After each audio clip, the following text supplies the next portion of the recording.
에스라 8장 말씀을 보겠습니다. 구약성경 720쪽입니다.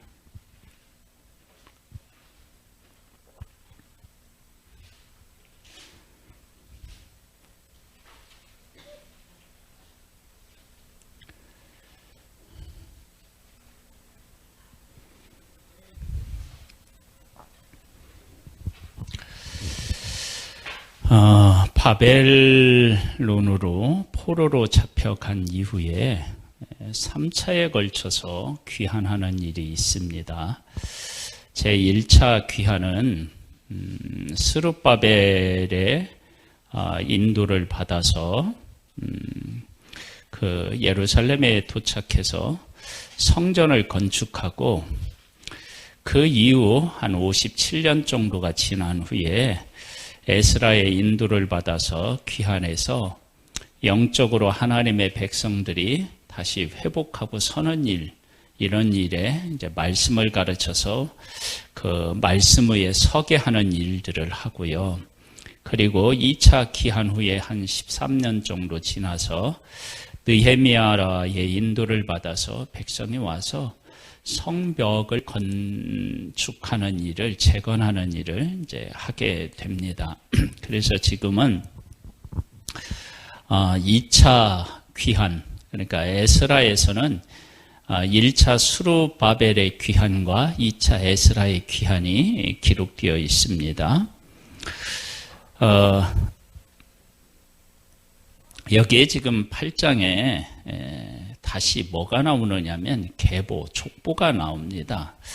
이 족보는 그 하나님의 약속하고 밀접한 관련이 있습니다. 그 족보에는 항상 하나님의 약속이 그 안에 있다.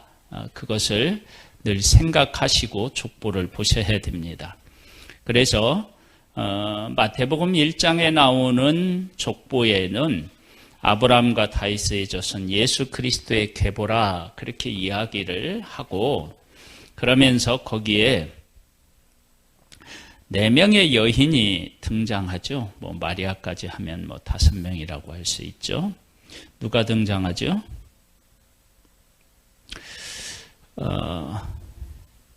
네? 처음에 다말이 등장하고요.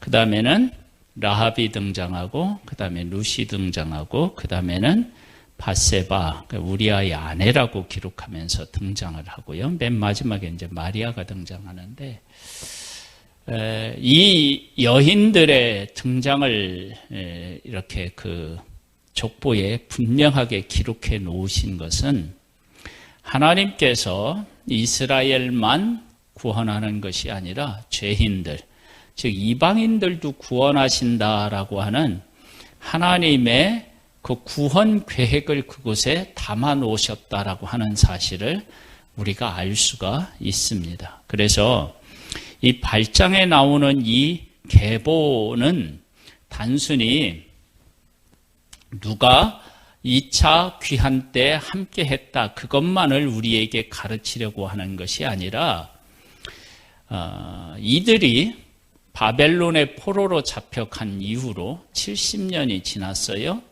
그리고 나서 다시 50년이 지났으니까 바벨론 포로로부터 지금까지 몇 년이요? 그렇게 오랜 기간이 지났다고요. 그 많은 시간이 흘렀는데도 불구하고 하나님께서 하나님의 백성들을 하나님께서 보호하시고 그리고 지키셔서 그들로 하여금 회복시키시겠다라고 하신 하나님의 약속을 지키셨는데, 그 약속을 지키시는 그 일에 동참한 사람이 누구냐, 이런 것들을 우리에게 지금 가르치고 있다는 거예요. 그러면 이러한 내용들을 하나님의 백성이 신앙으로 고백했다. 그러면 내가 제2차로 예루살렘에 귀환하는 일에 내가 지금 함께 하고 있다. 그러면 이건 하나님을 향한 그 감사의 고백이 달라지는 거예요. 한번 1절로부터 보겠습니다. 아닥사스다 왕에 있을 때에 나와 함께 바벨론에 올라온 족장들과 그들의 계보는 이러하니라. 비느하스의 자손 중에서는 게르솜이요, 이다말 자손 중에는 다니엘이요, 다윗 자손 중에서는 학두스요, 스가냐 자손 곧 바로스 자손 중에서는 스가랴니 그와 함께 족보에 기록된 남자가 150명이요 바한 모압 자손 중에서는 스라히아의 아들 여호에넨이 그와 함께 있는 남자는 200명이요 스가랴 자손 중에서는 아야시엘의 아들이니 그와 함께 있는 남자가 300명이요 아덴 자손 중에서는 요호나단의 아들 에벡이니 그와 함께 있는 남자가 50명이요 엘람 자손 중에서는 아달리아의 아들 여사야니 그와 함께 있는 남자가 70명이요 스바다 자손 중에서는 미가엘의 아들 스바다니 그와 함께 있는 남자가 80명이요 요압 자손 중에서는 여히엘의 아들 오바다니 그와 함께 있는 남자가 218명이요 슬로밋 자손 중에서는 요시바의 아들이니 그와 함께 있는 남자가 160명이요 베베 자손 중에서는 베베의 아들 스가랴니 그와 함께 있는 남자가 28명이요 아스갓 자손 중에서는 학가단의 아들 요하나니니 그와 함께 있는 남자가 110명이요 아도니감 자손 중에 나중된 자의 이름은 엘리멜렉과 여후엘과 스마야니 그와 함께 있는 남자가 60명이요 비그의 자손 중에서는 우대와 사보시니 그와 함께 있는 남자가 70명이었더라. 70명이었느니라. 그래서 지금 여기에 나오는 이 사람들을 우리가 이름만 생각하는 것이 아니라 하나님께서 바벨론 포로로 잡혀가기 이전에 하나님이 어떻게 하시겠다고 약속을 하셨고 그 약속을 지키셔서 이들을 다시 회복시키시는 그 내용들이 이 안에 담겨져 있고 이들이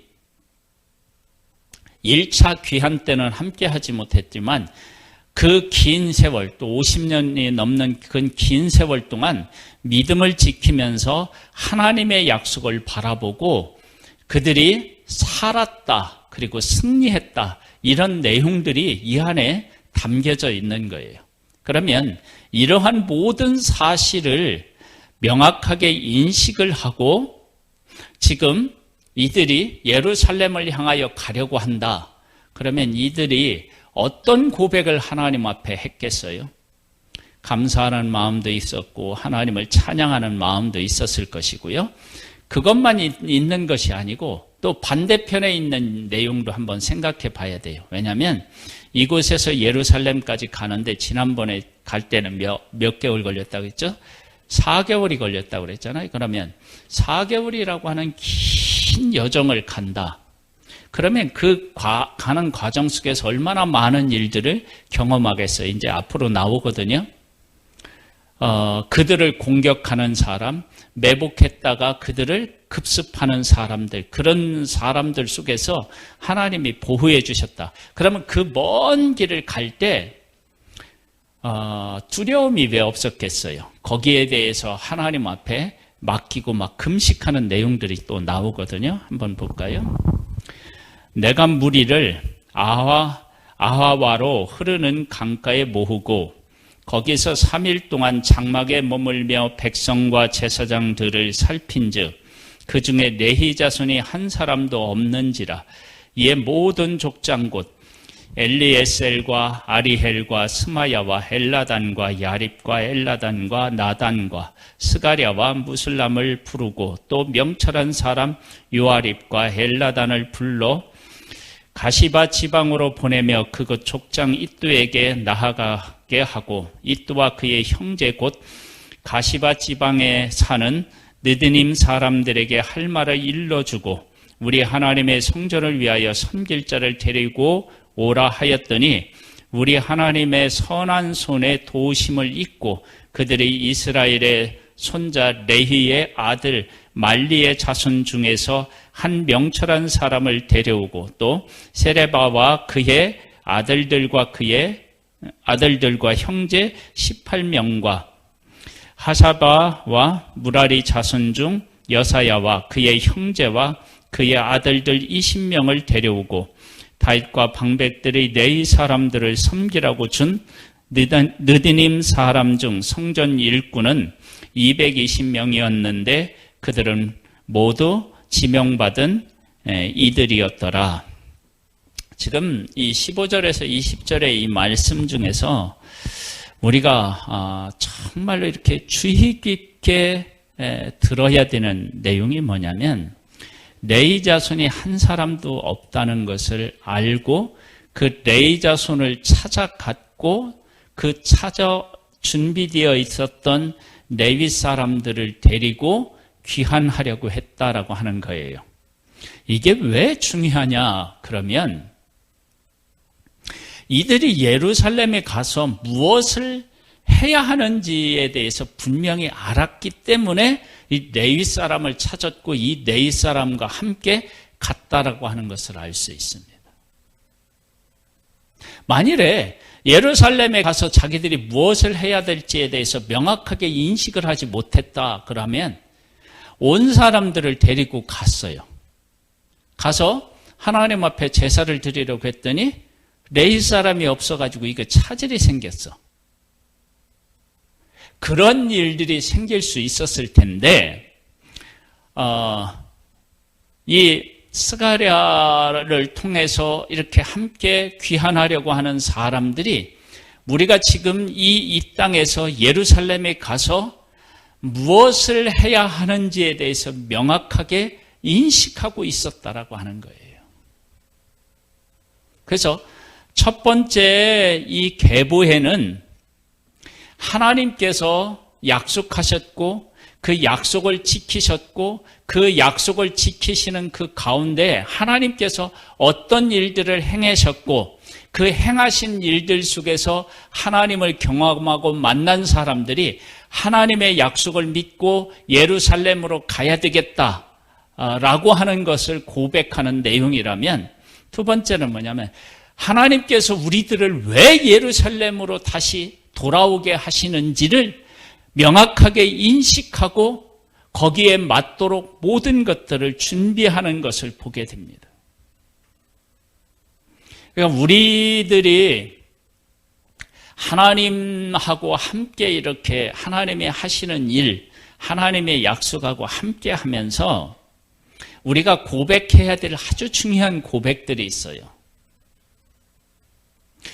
귀환하는 일, 이것이 하나 다르게 생각하면 엄청난 복이고요. 다르게 생각하면 큰 희생이라고 생각할 수도 있어요. 왜냐? 이들이 지금 예루살렘에서 나와서 첫 번째 귀환할 때가 언제라고요? 70년이 있고 그다음에 지금 50년이 넘었다 그럼 100년이 넘었다 그랬어요. 그렇게 긴 시간 지금 그들이 살아가는 삶의 현장에서 살았다 그러면 그곳에 완전히 뿌리를 내린 거잖아요.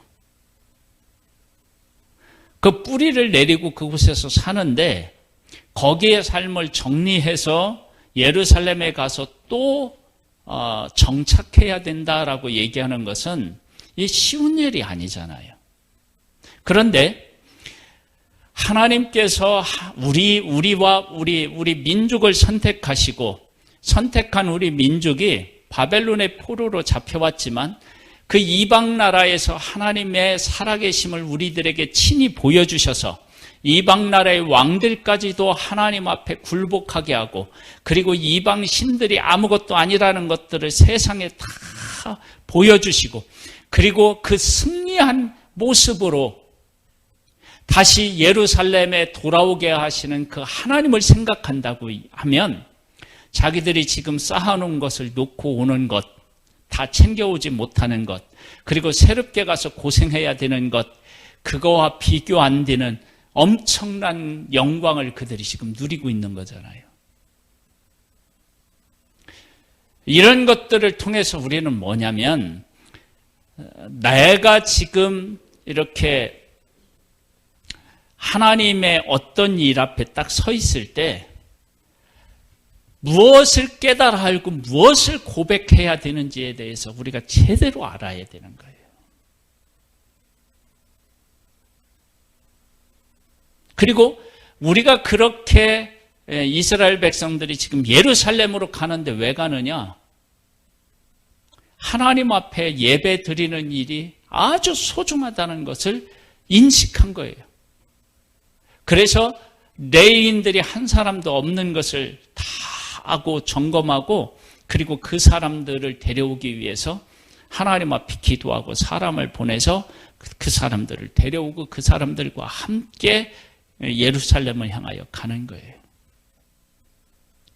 내가 지금 이 자리에 서 있는데 이 자리에 오는 동안 하나님이 나한테 무엇을 약속하시고 어떤 일을 하셨는지를 고백하고, 그리고 이 자리에서 하나님께서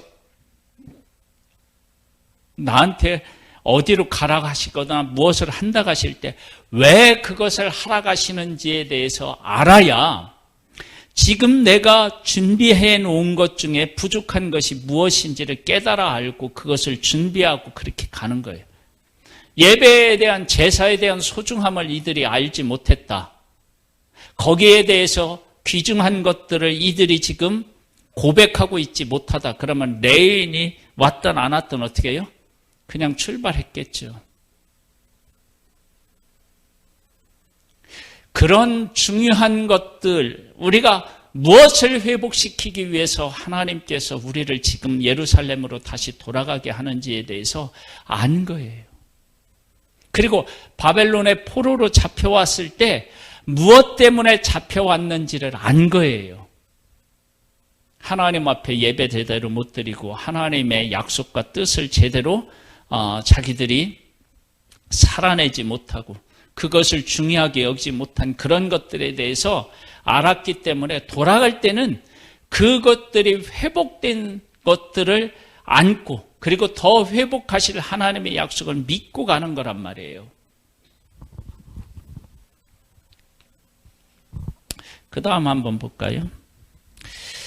21절부터 나오는 이 내용도 정말로 중요한 내용이 나오는데, 그때에 내가 아와 강가에서 금식을 선포하고, 왜 금식하느냐? 우리 하나님 앞에서 스스로 겸비하여 우리와 우리 어린아이와 모든 소유를 위하여 평탄한 길을 그에게 간구하였으니, 즉 다 어디에 모였느냐면 아와 강가에 다 모였어요. 이제 출발하려고 모였는데 먼 길을 떠나야 되잖아요. 그럼 떠날 때 얼마나 많은 문제들에 부딪히겠어요. 그러니까 그 가는 동안에 많은 문제들을 만나게 될 텐데, 그 만나는 문제를 하나님께서 잘 해결해 달라고 금식하고 금식을 선포하고 하나님 앞에 기도하는 거예요. 금식을 선포하고. 이런 어려움이 그들 앞에 있는데도 어디로 가겠다는 거예요? 예루살렘으로 가겠다는 거예요. 그러면서요, 이는 우리가 전에 왕에게 아뢰기를 우리 하나님의 손은 자기를 찾는 모든 자에게 선을 베푸시고 자기를 배반하는 모든 자에게는 권능과 진노를 내리신다 하였으므로 길에서 적군을 막고 우리를 도울 보병과 마병을 왕에게 구하기를 부끄러워하였습니다. 뭐예요? 우리가 이렇게 가는 그 길을 하나님 앞에 맡기고 하나님의 보호를 받아서 가는 것이 맞지, 왕이 자기들을 보호하기 위해서 보병과 마병을 세워서 그들의 보호를 받아서 가는 것은 부끄러운 일이다, 그렇게 생각한 거예요. 그러면 하나님의 이 약속을 믿고 먼 길을 떠나면서 그들이 포로 생활을 하면서 만난 그 하나님은 어떤 하나님이냐? 지금 포로 생활을 하면서 그 다니엘과 친구들, 여기 뭐 성경에 나오는 에스라, 느헤미야, 에스더, 이 사람들이 겪는 일들이 쭉 우리가 알잖아요. 나오잖아요. 그 사람들이 겪었던 그 많은 어려움들 속에서 하나님이 건져내셨고, 그리고 그들이 살아남아서 다시 예루살렘으로 향하여 가려고 하고 있다고요. 그러면 그렇게 자기들을 보호하시고 지금까지 살아있고 하나님의 약속을 이루기 위해서 우리들을 예루살렘으로 보내신다면 하나님께서 우리를 보호해 주실 것이다. 그 고백을 하고 왕에게 어떻게 해요? 자기들을 보호해 줄 마병, 보병 이런 거 구하지 않은 거예요. 그런데 구하지는 않았지만 두려움은 있는 거예요. 여러분, 우리가 하나님 앞에서 어떤 일들을 행할 때 두려움이 전혀 없는 그런 상태에서 하나님의 일을 하는 것은 정말 어려워요. 그런 일은 쉽지가 않아요. 어떻게 되느냐? 심한 두려움이 있을 수 있다고요. 그 문제를 놓고 하나님 앞에 어떻게 금식해야 할 만큼 그들에게 두려움이 있었고 걱정이 있었던 거예요. 그래서 어떻게 하냐? 금식을 선포하고 하나님 앞에 기도하는 거예요. 어떤 그 간절함으로 하느냐? 왕에게 그 군사들을 지원해 달라고 하는 그러한 것들을 안 했단 말이에요. 그렇게 해달라고 했으면 어떻게 해요? 해줬을 거란 말이에요. 근데 만약에 군사 지원을 해달라고 안 해가지고 중간에 가다가 이들이 사람들의 공격을 받아가지고 예루살렘에 제대로 못 갔다. 그러면 어떻게 되겠어요? 그러면 난감해지잖아요. 그런데 그런 부담감이 에스라를 비롯해서 그 지도자들의 마음속에 있었고 그 백성들의 마음속에도 있었던 거예요. 그런데 그 문제를 놓고 하나님 앞에 금식을 선포하고 기도하면서 그 문제를 어떻게 해요? 해결해 나가는 거예요. 그리고 예루살렘을 향하여 가는 거예요. 한번 보겠습니다. 그러므로 우리가 이를 위하여 금식하며 우리 하나님께 간구하였더니 그의 응답하심을 입었느니라. 하나님이 응답하셔서 그 먼 길을 올 수 있게 되었어요. 31절로 넘어가 보겠습니다. 이런 말씀이 있어요. 첫째 달 12일에 우리가 아와바 강을 떠나 예루살렘으로 갈새 우리 하나님의 손이 우리를 도우사 대적과 길에 매복한 자의 손에서 건지신지라. 공격이 있었어요? 없었어요? 있었잖아요. 근데 거기서 건지신 거예요.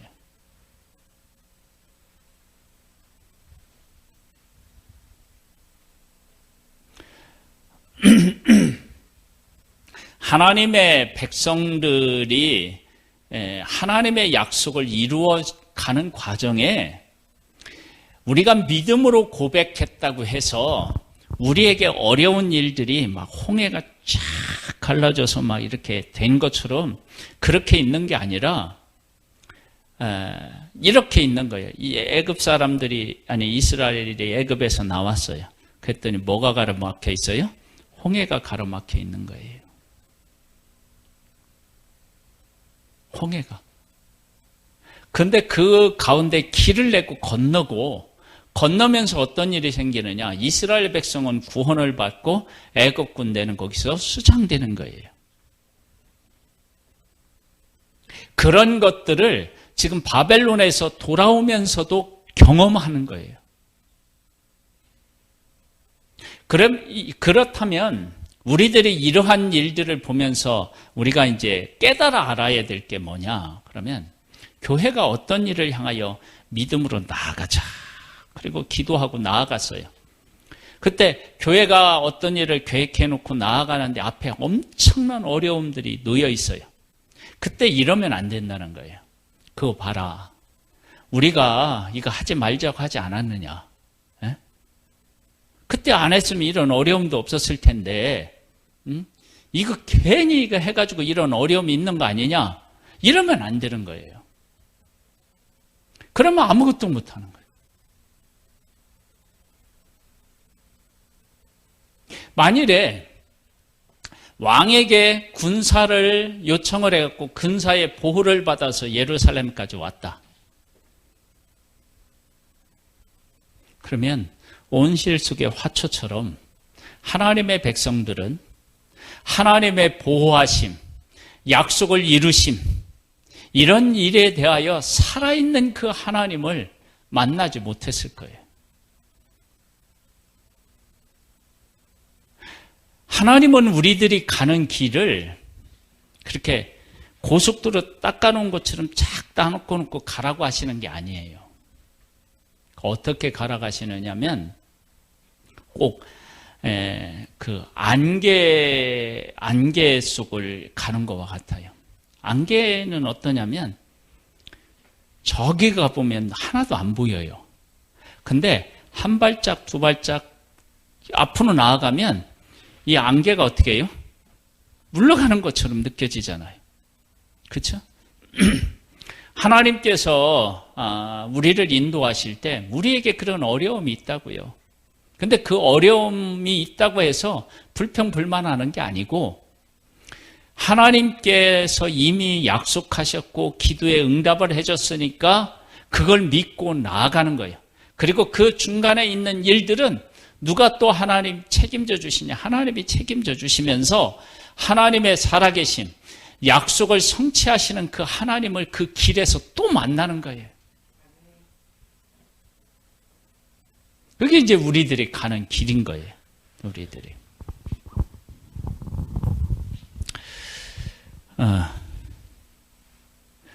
24절에 보면 그때 내가 제사장의 우두머리들 중에 12명 곧 세레바와 하사바와 그의 형제 10명을 따로 세우고 그들에게 왕과 모사들과 방백들과 또 그곳에 있는 이스라엘 무리가 우리 하나님의 성전을 위하여 드린 은과 금과 그릇들을 달아서 주었으니 내가 달아서 그들 손에 준 것은 은이 650달란트요 은그릇이 100달란트요 금이 100달란트며 또 금잔이 20개라 그 무게가 1000다리기요 또 아름답고 빛난 금같이 보배로운 놋그릇이 2개라 내가 그들에게 이르되 너희는 여호와께 거룩한 자요 이 그릇들도 거룩하고 그 은과 금과 너희 조상들의 하나님 여호와께 즐거이 드린 예물이니 너희는 예루살렘 여호와의 성전 골방에 이르러 제사장들과 레위 사람의 우두머리들과 이스라엘의 족장들 앞에서 그 그릇을 달기까지 삼가 지키라. 이에 제사장과 레위 사람들이 은과 금과 그릇을 예루살렘 우리 하나님의 성전으로 가져가려 하여 그 무게대로 받으니라. 사람을 먼저 세우고요. 그 세운 사람에게 그 일을 감당할 수 있도록 재료들을 이렇게 공급해 주는데 정확하게 달아서 줘요. 정확하게 달아서 주는 이유는 뭐냐면 이렇게 드려진 이 하나하나가 정말 소중해서 함부로 다룰 수 없다라고 하는 것을 이야기하는 거예요. 그래서 요즘에는 그런 것을 명확하게 하기 위해서 그 카드를 가지고만 결제하도록 하는 그런 것들이 있죠. 그러니까 공무원들이 무슨 물건을 이렇게 사잖아요. 살 때 현찰을 주고 살 수가 없어요. 항상 뭐냐면 카드를 줘서 카드로 그 일에 대한 근거를 다 남기도록 그렇게 한 거예요. 그건 뭐냐면 그렇게 하는 이유는 세금이 소중하니까 함부로 쓰면 안 된다 그런 어떤 내용들이 담겨져 있잖아요. 그것처럼 하나님 앞에서 이렇게 이들에게 정확하게 달아서 세운 것은 제사장들이 세웠다. 그러면 이 제사장이라고 하는 존재가 얼마나 소중한 존재인지를 깨우치고, 그리고 이렇게 드려진 제사를 드리는 데 쓰이는 그런 것들이 얼마나 소중한지를 그들에게 깨우쳐서 그 일을 하게 하고, 그래서 일은 단순하게 일을 하는 것으로 끝나서도 안 되고요. 일을 이룬 것으로도 끝내서도 안 돼요. 그래서 이게 이제 무슨 말이냐면, 예루살렘으로 올 때 누구를 찾았다고요? 레위 사람이 없어서 레위 사람을 찾았어요. 그러면 가서 뭐를 하기 위해서? 제사를 드려야 된다는 거예요. 그러니까 제사에 대한 소중함을 그렇게 인식한 거예요. 그렇게 해서 그들이 왔어요. 그리고 그 일을 할 수 있는 사람들을 또 선별해서 그들이 쓸 수 있는 그릇들을 또 그들에게 정확하게 주고, 그러면서 그들 제사를 드린다 그러면 제사장들의 그 역할이 얼마나 중요한지를 이야기하고, 거기에 쓰이는 물건 하나하나가 얼마나 소중한지를 다 가르쳐주고.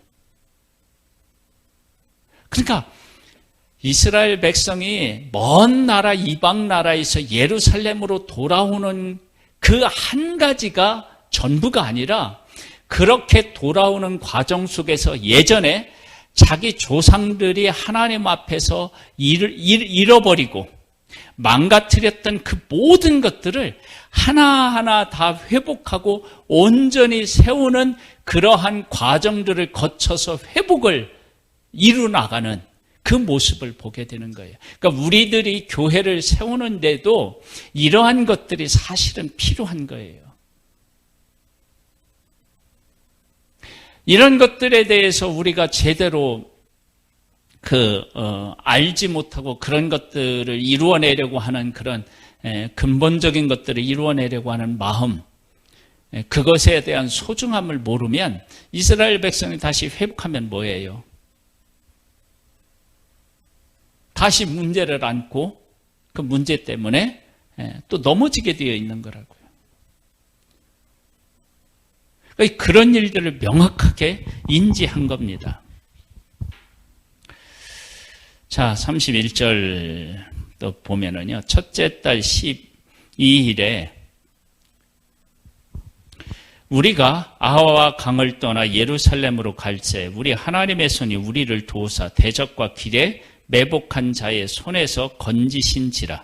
이에 예루살렘에 이르러 거기서 3일간 머물고 제4일에 우리 하나님의 성전에서 은과 금과 그릇을 달아서 제사장 우리아의 아들 무레봇의 손에 넘기니, 비느하스의 아들 엘르아살과 레히 사람 예수하의 아들 요사밧과 빈누이의 아들 노아다가 함께 있어 모든 것을 다 세고 달아보고 그 무게의 총량을 그때에 기록하였느니라. 정확하게 한 거예요. 그 다음에 내용이 또 우리에게 참 중요한 교훈을 줍니다. 35절에 보면 사로잡혔던 자의 자손 곧 이방에서 돌아온 자들이 이스라엘 하나님께 번제를 드렸는데, 이스라엘 전체를 위한 수송아지 12마리요 또 순양이 96마리요 어린 양이 77마리요 또 속죄제의 순염소가 12마리니 모두 여호와께 드린 번제물이라. 이 제사 드리는 것도 아주 중요해요. 그 다음에 36절에 보면 무리가 또 왕의 조서를 왕의 총독들과 유브라데 강 건너편 총독들에게 넘겨주매 그들이 백성과 하나님의 성전을 도왔느니라. 여기 나오는 게 뭐냐면 무리가 또 왕의 조서를 왕의 총독과 유브라데 강 건너편 총독들에게 넘겨주매 그들이 백성과 하나님의 성전을 도왔느니라. 이번에는 사람의 도움을 받았나요? 안 받았나요? 받았어요. 사람의 도움을 받지 않고 하나님을 의지해야 할 때가 있고 사람의 도움을 받아야 할 때도 있는 거예요. 우리는 하나님께서 이렇게 먼 길을 도와주셨으니까 앞으로 모든 일들도 하나님의 도우심으로 우리가 할 것이다. 그렇게 하지 않았어요. 왕이 내려준 그 조서를 가지고 사람들에게, 총독들에게 딱 이렇게 주면서 이렇게 도우라고 했다. 우리를 도와달라. 이렇게 한 거예요.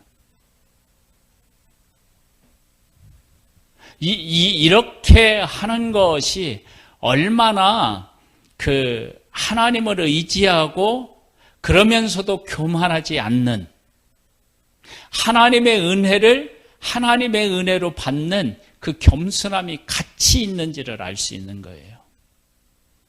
만일에 사람의 도움이 필요 없다고 얘기를 할 때 그렇게 얘기하는 것이 믿음일 수도 있지만 조금 더 잘못되면 어떻게 되냐면 교만일 수도 있는 거예요.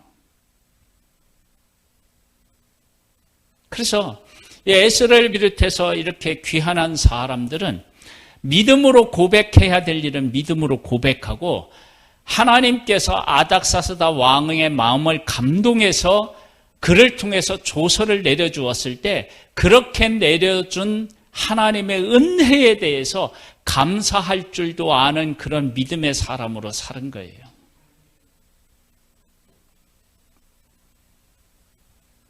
그러니까 왕이 도와준다고 그래가지고 덥석덥석 다 받지는 않았어요. 마병과 보병, 군인들은 어떻게 해요? 거절한 거예요. 그리고 지금 예루살렘에 와서 총독과, 그쵸? 총독. 그리고 그 관리하는 사람들의 도움을 받아야 할 때는 조서를 내밀고 도움을 받았다고요. 그건 하나님께서 아닥사스다 왕을 통해서 하나님의 백성에게 내려준 은혜였잖아요. 그 은혜를 받은 거예요. 에스라 8장은 그런 의미에서 우리가 어떻게 하나님의 일을 행할 때 하나님께서 우리에게 어떤 일을 하셨는지, 그리고 앞으로 어떤 일을 하기를 원하시는지, 그 가운데서 믿음으로 우리가 담대하게 고백해야 될 것은 무엇이고, 그리고 하나님이 베풀어 주신 은혜를 어떻게 받고 고백해야 될지를 우리에게 잘 가르쳐주고 있잖아요. 족보는 하나님께서 약속하신 것과 그 약속을 어떻게 지금 이루어셨는지에 대해서 고백하고 있는 거예요. 그리고 레위 사람을 찾은 것은 그들이 예루살렘에 가서 중요하게 여기는 제사 드리는 일, 이 일이 그들의 마음속에 중심에 살아 있었다는 거예요. 그래서 레위 사람을 찾은 거예요. 그 다음에 먼 길을 가는데 금식을 선포하고 하나님 앞에 간절히 기도한 내용이 안전이었어요.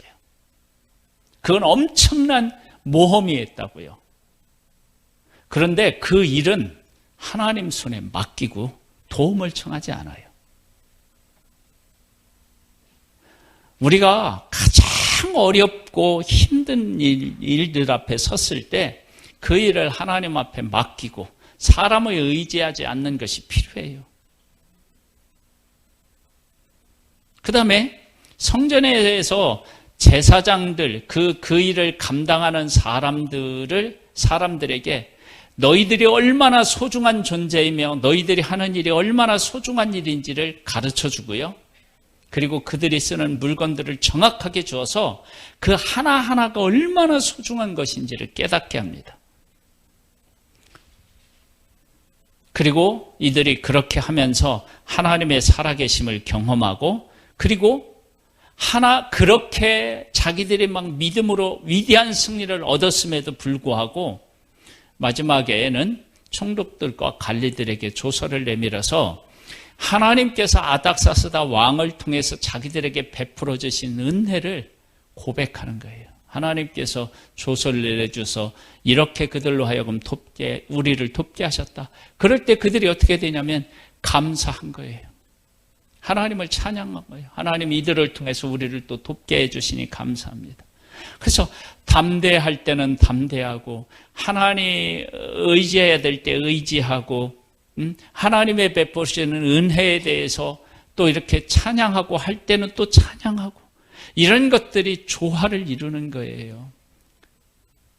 그러니까 우리가 하나님 앞에서 살아나갈 때 그래서 이 에스라 8장의 이 내용들은 우리의 우리가 하는 그 일을 전반적으로 어떻게 바라보고 어떻게 우리들이 그 일들을 해 나가야 되는지를 잘 가르쳐 주고 있다고요. 그러니까 막 덮어놓고 믿음 해도 안 돼요. 믿음으로 나아갈 땐 믿음으로 나아가고 도움을 청하고 도와주신 일에 대해서 우리가 감사하고 그걸 의지해야 될 때는 의지하고 그 다음에 우리가 무엇을 하려고 하는데 왜 그것을 해야 되는지에 대한 분명한 목적의식을 갖고 그리고 하나님이 우리에게 지금까지 어떤 일을 하셨는지 이런 것들에 대해서 잘 깨달아 알고 그 가운데서 우리들이 살아나가는 것 이게 이제 믿음으로 나가는 우리들의 그 회복의 모습입니다. 회복의 모습. 이런 아름다운 그런 모습들이 우리 교회에서도 일어날 수 있게 되기를 주님의 이름으로 축복합니다.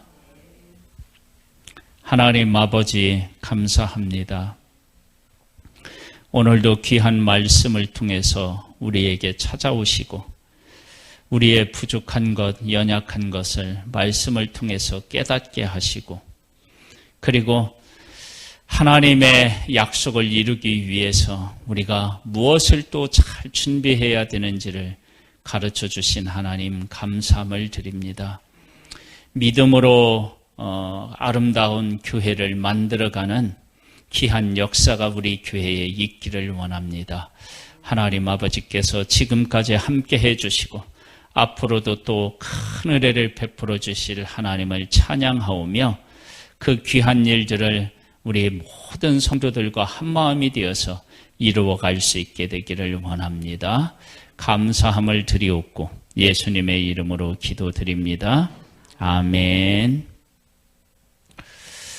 500